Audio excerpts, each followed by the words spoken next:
تخيل انك تكون مبرمج العاب بيستهزأ بيه مديره وكل اللي في شركته، وفجأة تنتقل لعالم تاني، ومن هنا كانت البداية. بس قبل ما نبدأ يا صاحبي، عايز اقولك ان اي منهج هنلخصها في قناة ملهاش دعوة بمعتقداتنا، واحنا بنعمل اللي علينا عشان نشيل الحاجات الوحشة اللي في الانمي. ومثلا لو قلنا عالم تاني وحاجات زي دي فبيبقى بسبب واحد، وهو اني مقدرش اغير من الاحداث ذات نفسها، يعني الاحداث الاصلية. يعني مثلا انتقل لعالم تاني مقدرش اقول ان حصل كذا، فاسف لحاجة زي كده. وعايز اقول لكم ان انا بحبكم جدا جدا بصراحة، والله يا جدعان مش عارفه اقول لكم ايه. وهدفنا الجاي ان شاء الله هو اننا نوصل 10,000 مشترك بعد الفيديو ده. لو وصلنا 10,000 مشترك بعد الفيديو ده هعمل لكم الجزء الثاني، وهيكون كبير جدا، يعني حوالي 20 دقيقه في حدود دي. ويوصل الفيديو ده 3000 لايك عشان اعرف انكم بتحبوا الحكايه وهكمل فيها. ويلا بينا نبدا. ده هو جيم مبرمج العاب يعمل في شركه العاب اسمها سبيركر. يتم الاستهزاء دائما من قبل رئيس الشركه، وده لانه بيضيع مهمات مخفيه كتير في اللعبه، وكمان ما بيصلحش الاخطاء اللي فيها، وكل اللي في الشركة بينظرون إليه نظرات احتقار، وهو بيحس إنه قمامة. بيقول وهو حزين: نفسي بس أغير حياتي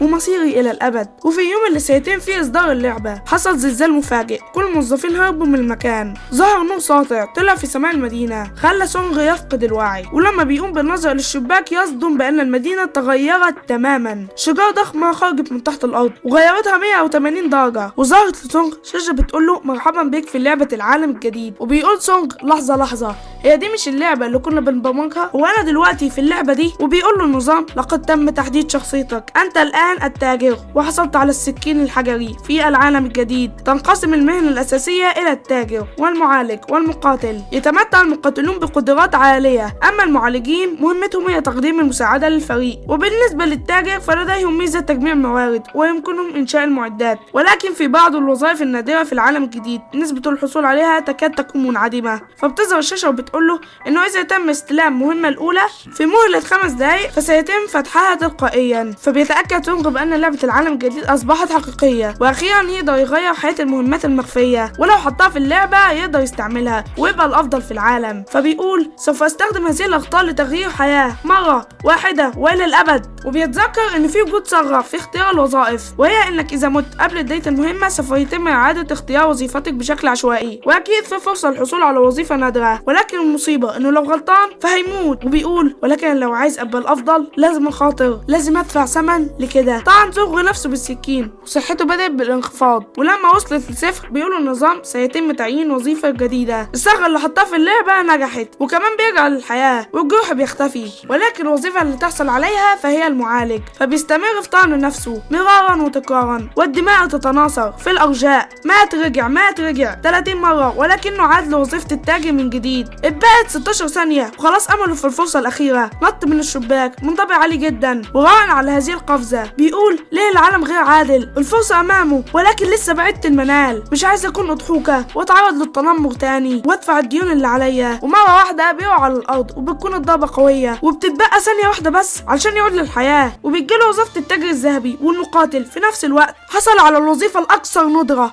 وهي الوظيفة المزدوجة. شكل كده ان الحظ حلفه، وبيظهر انذار بوجود خطر يقترب من المكان. ولكن سونغ ما عطاش اهميه للموضوع، ولا كي بيكون وحش مبتدئ، ولكن بيظهر وحش هائل يصرخ صرخه هزت المكان من فوق لتحت. وبيهرب سونغ باقصى سرعه لمبنى الشركه، والحظ ان الوحش ما قدرش يدخله. ولكن المشكله مش في الوحش بس، لا ده كمان لسه في عفاريت اللي فضلوا يجوا وراه. وبيقول سونغ: حتى لو كانت عندي وظيفه المقاتل فلا تزال هزيمتهم مهمه صعبه. بيسمع صوت من وراه، بيلاقي المدير مع شخص تاني هاربين من العفاريت.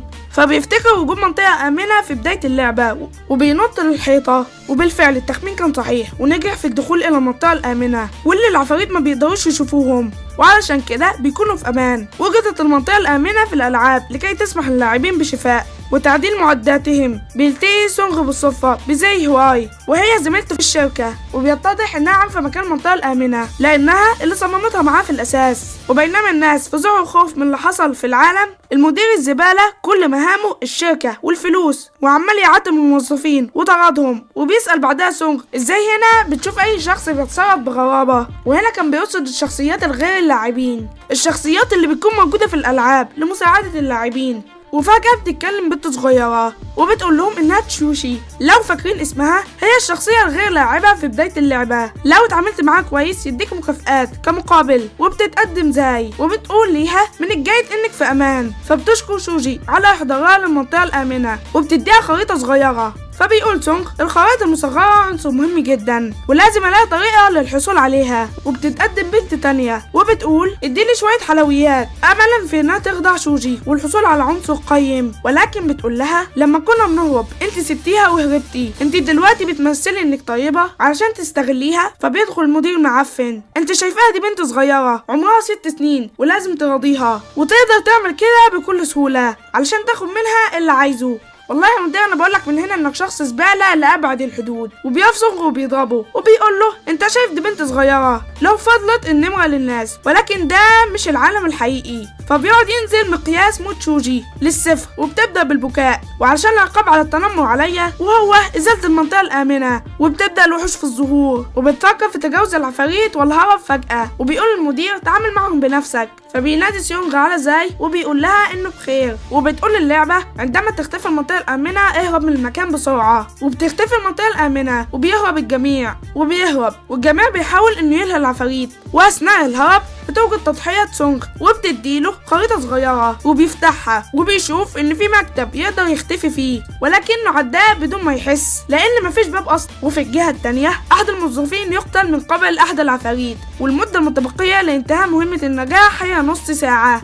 فبيهرب الجميع لنهاية الممر واللي فيها اسانسير منهار تماما، وبسبب الضرب كينج قريب جدا من الموت ولكنه نجا. وبيدخل بالصدفة خلال البوابة وبيلاقي هيكل عظمي بيعمل بلا توقف وبيستمر في ترديد كلمة العمل الإضافي. والهيكل العظمي ده واحد المهمات المخفية اللي وضعها سونغ في اللعبة، وعلشان كده عرف الطريقة الصحيحة في تجاوز هذه المهمة. وبيقول هيكل عظمي أنا أعمل دائما ولكن الوقت لا يتجاوز أبدا الساعة 12. فعدل سونغ الساعة وخلاها انها تعدي الساعة 12 وبتنجح المهمة وبيختفي الهيكل العظمي. وبيكتسب سونغ مهارة النظارات الممتازة وغير المرئية، وكمان العظم متين ب10 أضعاف من العظم العادي. وبيجي مع السكين وحاصل على شفرة العظام الحادة، وبعدها بيرمي الكمبيوتر من البوابة علشان يشغل العفاريت. وطبعا واحد فيهم وضربته ما عملتلوش اي حاجة، ولو اتضرب ضربة تانية فهيموت اكيد. ففعل ميزة الشفرة وهي قاتل الشياطين واللي بتضاف قوته 10 أضعاف، وقتل من خلالها عفاريت. وبيرتفع مستواه للمستوى الثاني، وبيدخل سونغ المكتب الخفي وبيظهر من جديد وبيقضي على الثاني وبيمسك الثالث وبيهجم على الرابع وبيتعرض لضربه. وفعل ميزة قاتل الشياطين وبيقدر يقضي عليهم كلهم. وبيرتفع مستوى كل الناس ووصلوا الاسانسير ومتجهين للطابق السفلي، ولكن زايد قال ليهم خلونا ننتظر سونغ يمكن يكون على قيد الحياه. وبيزعق فيه وبيقول اكيد سونغ مات بعد كل الوقت ده. وفجاه بيظهر عفاريت وبيهجم على الاسانسير وبيهاجم سونغ وبيقتلوا الباقيين وبينزلوا للطابق السفلي. اما الطابق ده فبقى امان لان سونغ قدر يقتل كل العفاريت ومستواه وصل للمستوى الخامس، وحصل على الكثير من النقاط بفضل الوظيفة المزدوجة واستعملها في تطوير القوة الجسدية. وبما ان كل اللي بيعمله هو العمل والدراسة بعيد عن اي رياضة، وفجأة بيهتز المبنى بقوة وبيكون السبب الوحش الضخم، ونصف المبنى اتدمر والباقيين خرجوا منه بسلام، ولكن الوحش الشيطاني امامهم مباشرة وفتحت زي الخريطة ولكن مفيش اي طريقة للهرب. وبيقول المدير انا مش عايز اموت هنا، وبكل تهور بيحاول يهرب من الوحش وبيحرقه وما بيخليش اي حاجة فيه غير عظامه. وبيتوقف الوحش ثواني وهربوا في اتجاهات مختلفة، والذكية بتقع مع تشوش اللي فقدت الوعي وقالت خدي شوجي معاكي، ولكنه ما اهتمش بنفسه وبيسيبها للوحش في لحظة هجوم. وبيتدخل زومبي وسونغ بيفعل ميزة قاتل الشياطين وبيتمكن من ايقاف الكرة النارية. وبيقول لزي اسف اني اتأخرت عليكي، وبيبقى باقي من الوقت 20 دقيقة علشان ينجحوا وينتقلوا للمستوى اللي بعده. وبيقول سونغ ان في ثغرة تانية هو حطها وهي الرعد واللي ساعدهم في النجاة، ولكنه بيحتاج شخص تاني علشان يساعدهم وتنجح المهمة. واللي كان مع زايد قاعد وبيسمع الكلام، فبيظهر لي حاجة وبتقول له انه يجيب عصاية ويرسم دائرة حول زاي، وبتقول لي ارسم دائرة، فبيقول لي ينفذ تعليمات لو عايز يعيش. وبالفعل بيعمل كده وبيرسم دائرة وبتتفاعل الميزة المخفية وبيظهر دائرة حماية حول زاي، ولكنها بتختفي بعد 10 دقايق. اما اللي رسمها فبقى زي المهرج وفي قرد فوق راسه وبيعزف بصوت عالي وبيأثر ويأثر العزف على الوحش، وهي دي اصلا خطة سونغ.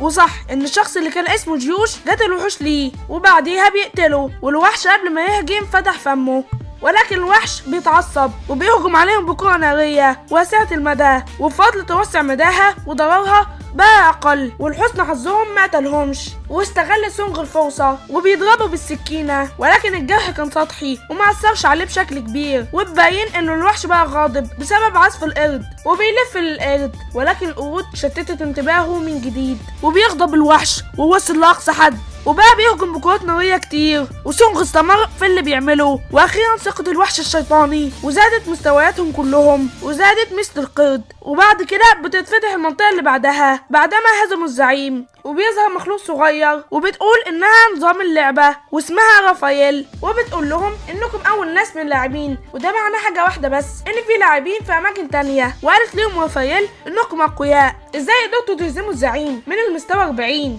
وباقي اللاعبين لسه العفاريت بيطاردوهم، ولكن انتم اكملتوا المهمة بالفعل. فبيقول سونغ من الاحسن انها ما تعرفش عن المهمات المخفية اللي عارفها كلها، وبيوصل باقي الناجحين وبيتم توزيع الجوائز، وبيحصل كل واحد فيهم على 10,000 عملة، وبيستعملوها في المقايضة وتطوير المعدات، وبتقول لهم ان حتى لو كنتم من فئة التاجر ولا تملكون اي قدرات قتالية، فمن خلال المال تقدر تبقى اقوى. فبيقول سونغ بما اني املك فئة التاجر الذهب فلازم استغل الفرصة، وبتفتح مناطق تانية وجيش الشياطين رجع. وبتقول اللعبة الآن ستبدأ المهمات الرئيسية، ومن خلالها سيتم تنقية المستويات، والمهم إن المهمة الرئيسية هي إيجاد شخصية غير لاعب محددة تمنح مهمات اصطياد الوحوش. وقبل ما يبدأ سونغ بالتحرك بيتذكر زاي اللي بقت في محلها وما تقدرش تتحرك، فنادى على اي معالج موجود علشان يعيش، ولكن اغلبهم مقاتلين وتجار الا شخص واحد يدعى رينج من فئة المعالجين عالج زاي وطلبت منه انه يعالج جوشي كمان، ولكن النظام رفض عملية العلاج رغم ان رافائيل قالت ان علاج الشخصيات غير اللاعبة ممكن. وفجأة بتظهر بوابة غريبة بيتكلم منها شخص مجهول، وبيؤمر رافائيل انها تروح لجبل شوجي حالا، فبيقول ليهم ان رافائيل بيناتها تعرضت لبعض الاضطرابات، فبياخدها رافائيل وبيسأل سونغ سؤال مهم، مين هو الشخص المسيطر على هذا المكان؟ فبتقول له رافائيل بأن هذا السؤال خارج نطاق الأسئلة اللي تقدر تجاوب عليها. وباقي اللاعبين قرروا بالمهمات الرئيسية، ولكن ستانجر سوف يذهب لمناطق خطيرة علشان يزيد مستواه بسرعة، وبكده يكون مفترق الطريق بينه وبين زاي والفريق، وده بيعطينا عنصر من فئة ايه تبين انه حصل عليه لما قتل اول زعيم، والغرض ده بيتيح ليك استدعاء قوة شيطانية لتشكيل درع ناوي، وبتحاول زي وبترفض الهدية ولكنه بيديها لها غصب عنها، وبيقول ليها انا دلوقتي هكون مرتاح انك في امان، وبيديهم كل المهمة اللي فاز فيها من اول مهمة، وبيقول لي لا تسبب اي مشاكل ليه في المستقبل. وبيغادر سونغ متوجه للمنطقة الخطيرة، فيا ترى ايه هي المخاطر اللي سيواجهها سونغ، وهل هيقدر يزيد مستواه ليصبح الاقوى؟ كل ده هنعرفه في الجزء الثاني من الحكاية.